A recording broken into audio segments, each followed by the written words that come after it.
Hello! En cette période un petit peu avant l'été, j'ai trouvé pas mal de vous proposer une série de vidéos sur tout ce qui va concerner les transports avec bébé et notamment la fameuse question préparer un voyage en avion avec bébé pour que tout se passe au mieux. Alors on a 3 enfants, notre grande va avoir 9 ans cette année et on a à peu près tout testé, que ce soit l'avion, la voiture, le train, le bateau.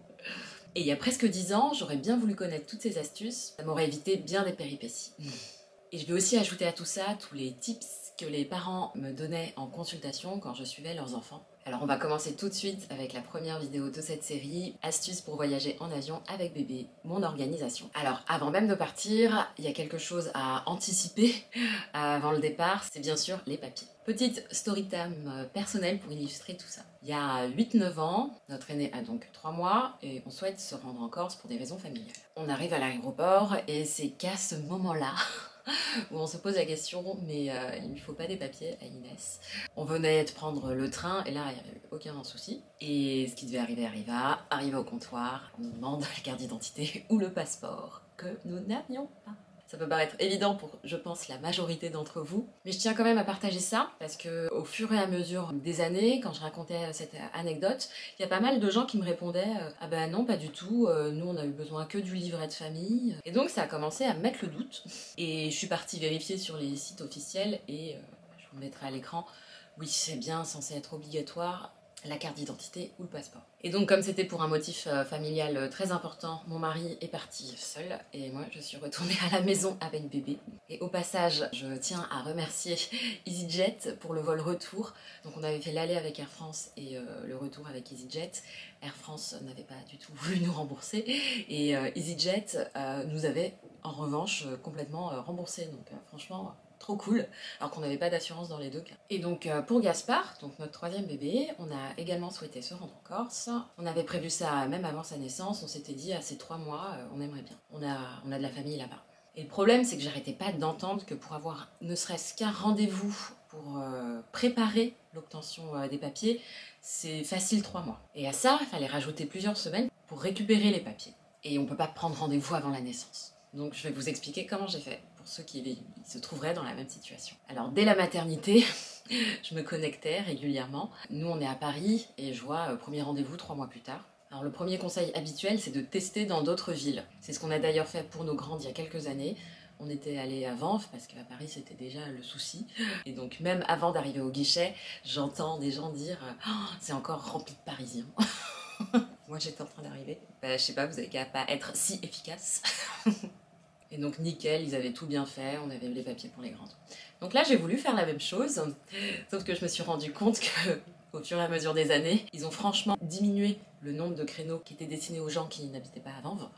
Et donc c'était le même problème, les délais se sont allongés. Et donc là je vais vous partager une autre astuce que vous pouvez mettre en place, c'est que souvent dans les grandes villes, les créneaux sont rajoutés en fin de matinée. Et ce qu'il faut savoir, c'est qu'il y a aussi un nombre non négligeable d'annulations. Et donc il faut se connecter régulièrement et checker. Donc je l'ai fait tous les jours jusqu'à ce que les rendez-vous apparaissent et nickel, on en a eu un pour le jour même. Et on les a récupérés une semaine après, là pour le coup c'était hyper rapide. Alors ce qu'il faut aussi savoir, c'est qu'il fallait anticiper avec l'achat d'un timbre fiscal, je crois que c'était 19 € pour Gaspard, soit en ligne soit dans un bureau de tabac. Et la durée de validité pour la carte d'identité, il me semble que c'est 10 ans et pour le passeport, pour un enfant c'est assez court, c'est 5 ans. Et l'autre conseil sur tout ce qui va concerner papier d'identité, c'est que si vous n'avez pas le même nom que votre enfant, ça va être important de prévoir le livret de famille. Ensuite, c'est bon, on a tous les papiers pour voyager, on va passer aux préparatifs de tout ce qui va être logistique. Alors nous, notre organisation, notre répartition, ça va être une valise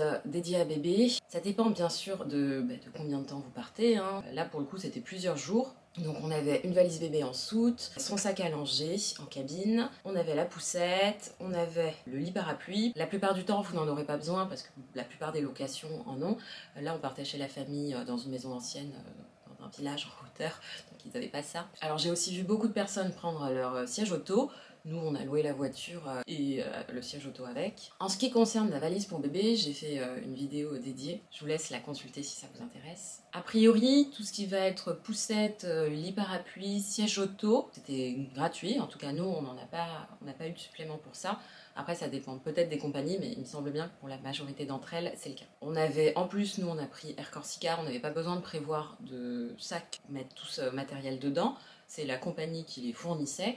Après, il me semble que pour certaines compagnies, il faut prévoir ces sacs. Et aussi, l'autre chose à savoir, c'est qu'avant 2 ans, en général, bébé voyage gratuitement. Alors justement, est-ce qu'il faut utiliser la poussette, le porte-bébé ou l'écharpe de portage pour le vol?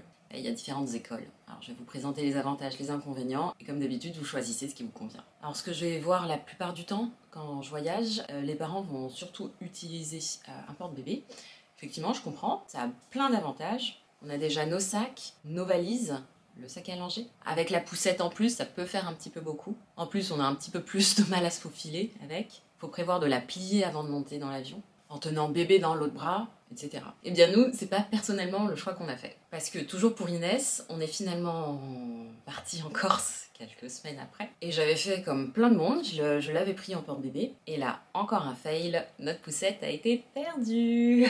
Donc ça veut dire pas de poussette pendant plusieurs jours, c'était bien galère. Et en plus, moi j'avais pas le droit de porter longtemps ou beaucoup, parce que mon périnée avait souffert après ce premier accouchement. Donc c'était très très galère. Donc depuis, je prends toujours la poussette en cabine. Oui, on prend un petit peu plus de place, oui, c'est un petit peu plus compliqué avant de monter dans l'avion, mais au moins je suis tranquille. Et donc nous, je vous en avais parlé, on a la poussette yo-yo qui est homologuée voyage cabine. Et à côté de tout ça, on va aussi avoir la troisième façon de faire, l'écharpe de portage. Ça a le gros avantage au moment de passer la douane, de pas forcément retirer l'écharpe et de déranger bébé parce qu'il n'y a pas de pièce en métal où vous pouvez passer avec. Voilà, moi j'en ai pas, donc j'avais pas spécialement acheté une écharpe de portage. Toujours le plus tôt possible, une chose très très intéressante à connaître, qui n'est pas forcément connue, c'est de réserver le plus tôt possible un berceau pour bébé, notamment si votre vol est un petit peu long. Alors cette fois-ci avec Alice, notre deuxième, elle était petite, on est parti en Guadeloupe et j'avais appelé plusieurs mois avant pour réserver. Il y en a très peu parce qu'on peut les installer que à l'avant, au niveau des premières places. Ils les fixent au mur devant nous en fait.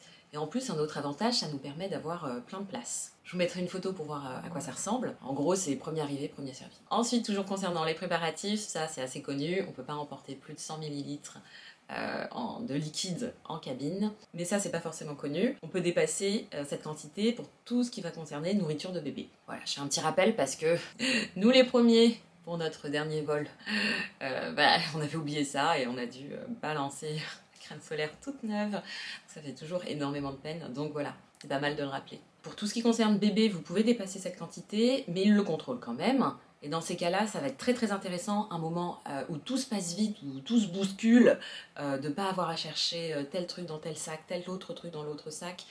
Nous, on regroupe tout dans un sac dédié, et comme ça, quand le moment arrive, on sort, on donne. En ce qui va concerner le reste du contenu de notre sac à langer, alors certaines personnes prévoient un sac à dos, ça c'est vraiment comme vous voulez. Moi je préfère avoir mon sac à moi et le sac à langer de bébé. D'ailleurs, si vous voulez que je vous fasse une vidéo sur le contenu de notre sac à langer au quotidien, n'hésitez pas à me le dire et à vous abonner, du coup, pour pas la louper. Et en plus, ça nous permet de nous rendre compte que ce qu'on fait vous intéresse, donc c'est très agréable. Ce qui va concerner le reste du sac à langer, je vous conseille de prévoir large sur tout ce qui va constituer les choses les plus importantes pour bébé, typiquement son lait. Nous, ce qui nous est arrivé au vol retour, on avait un vol qui était prévu pour 14 h, il a été retardé.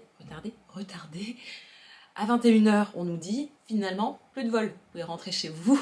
Tout ce stress, ça peut être intéressant d'éviter de rajouter le stress d'avoir attendu tout ce temps-là sans avoir de lait. Et c'est pareil pour les couches. Alors pour la tenue de bébé, moi j'aime bien l'habiller en pyjama parce que voilà, je me dis qu'il va être plus à l'aise comme ça, et notamment en pyjama 2 pièces, parce que vous n'aurez pas forcément toute l'installation adéquate pour changer bébé confortablement.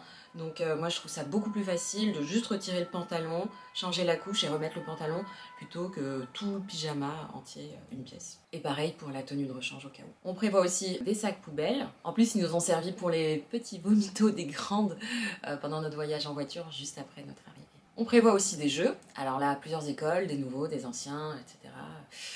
Nous, on aime bien les nouveaux, pour que ça curiosité soit satisfaite et que ça dure un petit moment. Et puis on prévoit aussi son doudou, mais bien sûr on aura bien fait attention de le prévoir en double si possible, voilà, parce que lors d'un voyage c'est le meilleur moment pour perdre doudou. Ensuite, les tétines pour les bébés qui en prennent. Moi j'en prévois plein d'exemplaires dans le sac à langer, dans mon sac à main, dans la poussette, etc. pour justement, en cas d'urgence, ne pas avoir à chercher et tout de suite trouver. Idem, on prévoit plusieurs langes, que ce soit dans mon sac ou dans le sac à langer. C'est vraiment des choses qui peuvent servir pour plein de choses, pour essuyer bébé, pour le couvrir s'il fait froid dans l'avion, pour allaiter. Moi à ce moment-là, j'allaitais encore bébé. Donc les langes, toujours très intéressant. Et ensuite, les affaires sont prêtes, c'est le jour J. Je vous conseille de prévoir large pour l'heure du départ, beaucoup plus que ce que vous avez l'habitude de faire, car avec bébé, les imprévus, c'est quasi systématique. C'est quelque chose que je constatais tout le temps au cabinet, quand c'est les premières consultations pour les bébés que je suivais, des parents que je suivais depuis plusieurs années et qui avaient jamais eu aucun problème de retard. Dans cette situation, ça arrivait souvent. Préparer un bébé, ça prend beaucoup de temps. Ensuite, est-ce qu'on embarque en premier ou est-ce qu'on embarque en dernier? Théoriquement, avec un petit bébé, vous êtes censé être prioritaire, c'est ce qui se passe très souvent. Donc si bébé dort et que tout se passe bien, pourquoi pas? C'est parfait. Après, souvent pour les bébés un petit peu plus grands qui ont besoin de se défouler, ça peut être intéressant justement de pas forcément monter en premier parce que ça va augmenter d'autant le temps d'immobilisation. Ensuite, une fois dans l'avion, si bébé est réveillé, si vous êtes super fort, vous aurez calculé pour que le moment du décollage tombe à peu près avec son heure de repas. Et donc là, c'est parfait. Pourquoi? Parce que c'est un moment où ils peuvent avoir un peu mal aux oreilles, comme tout le monde, et le fait de déglutir peut apaiser cette douleur. Sinon, tout simplement, tétine, sein, un petit bron d'eau, etc. Et donc, je vais essayer de finir sur une note positive, parce qu'en ce moment, je vois beaucoup tourner des gens qui critiquent les parents qui osent voyager avec un bébé, parce qu'on vient les perturber dans leur tranquillité. Bien sûr, hein, l'idée, c'est aussi de tout faire pour apaiser bébé et que tout le monde soit content, mais parfois, on n'y arrive pas. Et là, le message, c'est que c'est pas grave. Et en plus, et c'est souvent ceux qui sont pas contents qui crient le plus fort, nous, la majorité du temps, ce qu'on constate, c'est que les gens sont extrêmement sympas, très solidaires. Moi, j'étais chargée, par exemple, au vol aller. Il y a une véritable chaîne humaine qui s'est organisée. Ils faisaient passer mes sacs de siège en siège. Donc ça, c'était au vol aller. Et au vol retour, pareil, notre grande... Moi, j'étais à m'occuper des enfants et de bébés. Papa s'occupait des bagages. Et ma grande s'est mise à stresser au moment de monter dans l'avion. Les voisins ont vu ça, ont proposé de s'occuper de bébé le temps que je puisse apaiser la grande. Et donc, c'était très drôle parce que du coup, il y a quelqu'un qui s'est occupé de bébé. Quand mon mari est arrivé et qu'il voit notre enfant dans les bras de quelqu'un qu'il ne connaissait pas, ça fait beaucoup sourire.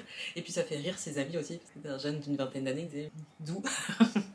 Cette vidéo, tout ce qui va concerner voyage en avion est terminée. Je devrais en faire également pour tout ce qui va concerner voyage en voiture ou en train. J'espère qu'elle vous a plu. N'hésitez pas à la liker si c'est le cas. Je vous remercie de l'avoir regardé. Je vous dis à très bientôt. Bye!